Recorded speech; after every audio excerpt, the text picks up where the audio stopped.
वालेकुम वरहमतुल्लाहि वबरकातुहू। आज हम बात करेंगे मुनाफिकों की पहचान के बारे में। अल्लाह के रसूल सल्लल्लाहु अलैहि वसल्लम ने मुनाफिकों की पहचान बताई कि वो उसकी आदत कैसी होगी।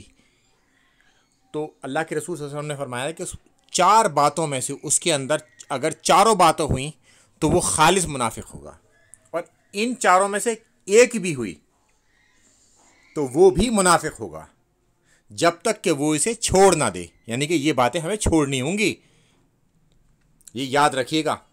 नंबर एक, जब उसे अमीन बनाया जाए तो वो अमानत में खयानत करे।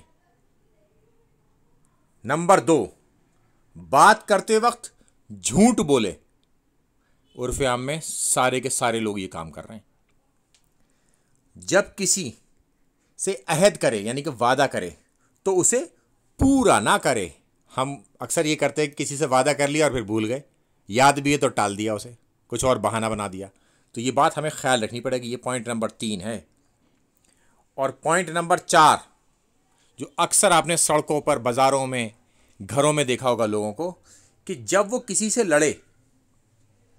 से लड़ता है तो फिर गालियों पर उतर आता है। तो ये चौथी बात है।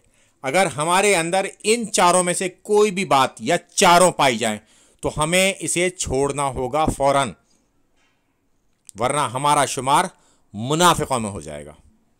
तो हमें इससे बचना होगा। अस्सलाम वालेकुम वरहमतुल्लाहि वबरकातुहू।